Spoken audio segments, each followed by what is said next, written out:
Представям ви рецепта за една лесна торта с млечен крем и горски плодове.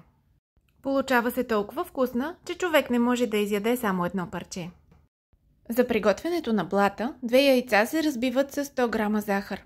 Добавят се 100 г брашно, половин пакет чебак пулвер и една ванилия. Всичко се разбърква с миксера до получаване на гладка смес. Сместа се прехвърля в тава застлана с хартия за печене и се пече в загрята на 180 градуса фурна за около 15 минути.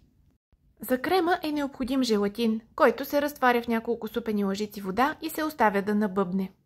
Самия крем се приготвя от 1 кг сладкарска извара, разбит с 120 г пудра захар и малко лимонов сок. Към крема се добавя желатина, предварително разтопен на водна баня. В ринг за торта се слага вече изтиналия блат. Отгоре се залива с млечната смес и се прибира в хладилника да се охлажда. През това време 750 г замразени горски плодове се сваряват само за няколко минути с 5 супени лъжици захар и 100 мл вода. След като плодовете се махнат от котлона, към тях се добавят 2 пакетчета желатин, предварително накиснати във вода. Бърка се да се разтвори желатина. След кратко охлаждане, плодовете се изсипват върху млечната смес в ринга и тортата остава в хладилника за 12 часа. Добър апетит!